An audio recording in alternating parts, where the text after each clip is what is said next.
kala, ada sebuah negeri di Jenggala yang bernama Cempaka Jajar. Ratunya bernama Seri Inu tetapi ia lebih digelar sebagai Sang Nata. Sang Nata merupakan seorang ratu besar di negeri tersebut. Baginda mempunyai beratus-ratus hulu balang dan lashkar. Banyak negeri ditakluk di bawah pemerintahan Baginda. Di negara tersebut dibuatkannya sebuah taman yang indah di mana terletaknya istana bagi puteri-puteri tawanan.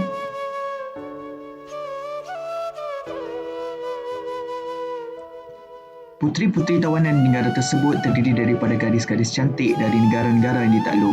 Puteri-puteri tersebut telah diarahkan supaya menenun kain di kota batu mereka.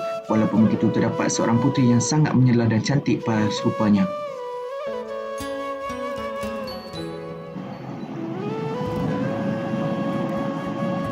Raden Puspa Kencana.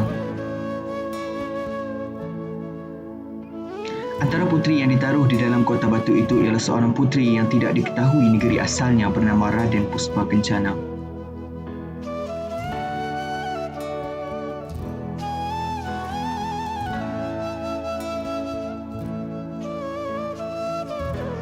Raden Puspa Kencana merupakan seorang puteri yang sangat jelitawan. Nama lain beliau adalah Ken Tambuhan. Walaupun begitu, beliau merupakan seorang puteri tawanan di negara Cempaka Jajar.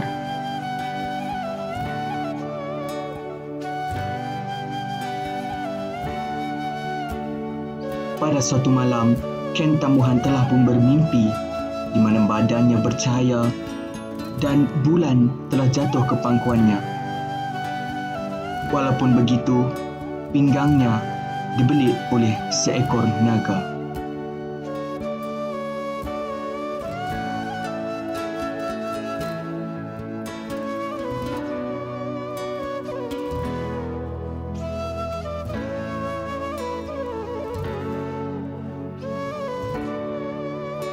Apabila tersedar dari mimpi, dia di dalam keadaan keluh kesah. Walaupun begitu, Ken Tadahan dan Ken Penipu berjaya menenangkannya.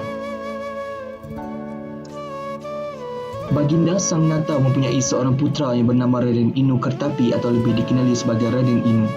Raden Inu juga telah bermimpi perkara yang hampir sama dengan Ken Tambuhan, tetapi seekor raksasa telah melarikan bulan di atas pangkuannya.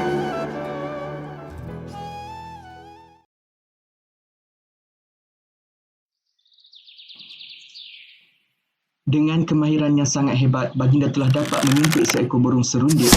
Walau bagaimanapun burung tersebut tidak jatuh, malahan telah terbang ke arah kota batu Ken Tambuhan. Raden Inu yang melihat peristiwa tersebut telah meluru ke kota batu yang diduduki oleh Ken Tambuhan bersama-sama dengan kedayannya. Secara ajaibnya, burung serindik tersebut secara sukarelanya menyerahkan dirinya kepada Ken Tambuhan. Raden Inu pun tiba di tempat kejadian dan sangat taksub akan kecantikan Ken Tambuhan dan juga keajaiban yang berlaku.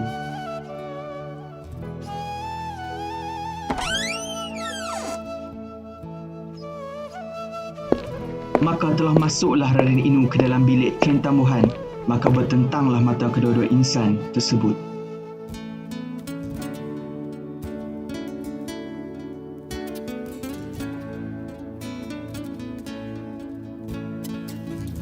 Hai emasku yang seperti bidadari, kemanakah tuan hendak pergi? Wahai Arya Ningsung Durja yang berseri, janganlah takut dan ngeri kepada kakang dan janganlah tuan salah penerimaan.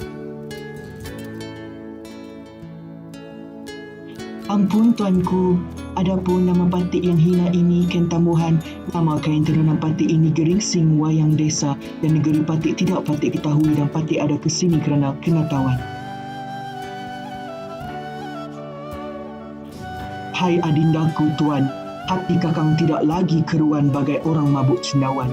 Janganlah tuan menangis lagi.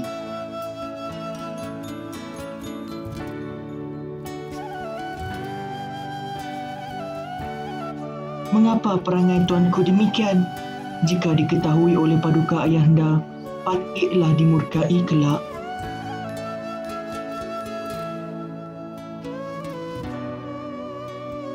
Aduh emas Juwita, jangan sangat bercinta. Barang ke mana tuan pergi, kakang akan pergi bersama. Tidak sekali-kali kakang mengubah kata. Percayalah wahai Arya Ningsung, kakang tidak berdusta.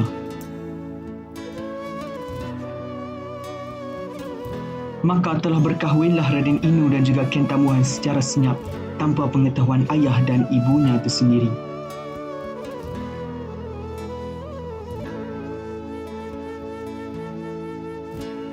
Maka telah sampai perkabaran berkenaan dengan perkahwinan Raden Inu dan Ken Tambuhan melalui Wirawani. Masing-masing mempunyai reaksi mereka tersendiri di mana Sang Nata hanya tersenyum, manakala Permaisuri sangatlah murka dengan berita tersebut.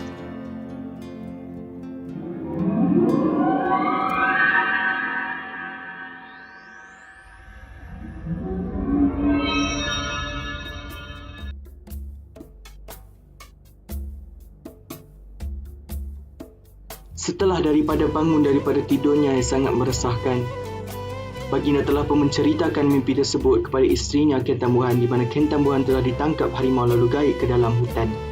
Mimpi ini dapat ditafsirkan sebagai penceraian mereka berdua, maka menangislah pasangan suami isteri tersebut.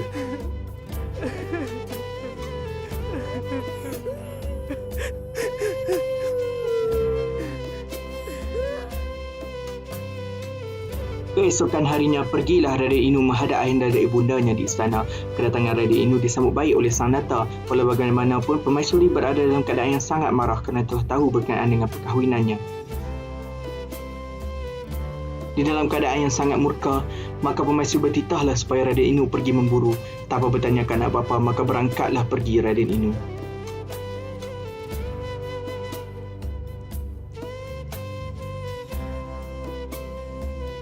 Setelah berangkatnya pergi Raden Inu, maka telah berangkatlah juga Permaisuri ke Kota Batu putri-putri tawanan dalam keadaan yang sangat marah. Setelah tiba di istana, bertitahlah Baginda supaya Ken Tambuhan menghadap Baginda. Maka telah sampailah Ken Tambuhan di dalam keadaan yang sangat takut ketika menghadap Permaisuri yang bengis itu. Rupa Permaisuri seperti harimau yang hendak menangkap kambing. Berlakulah sebuah pertelagahan yang sangat dahsyat di antara kedua-dua insan tersebut.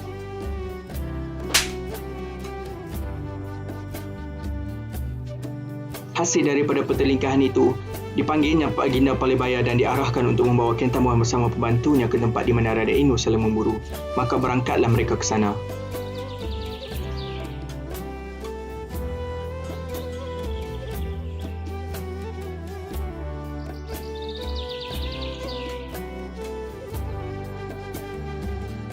Maka setelah beberapa lama berjalan, tibalah mereka di sebatang sungai. Dalam keadaan yang sangat lelah, mereka telah berehat di atas biji batu yang besar.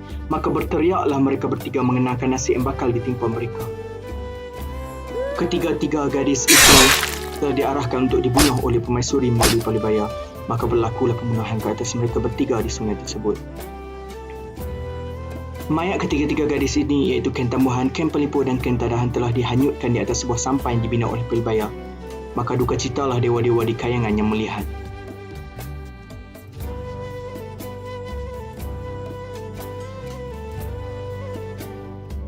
Raden Inu telah memburu untuk beberapa lama, tetapi satu haiwan pun tak dapat diburunya menandakan sesuatu tidak kenal.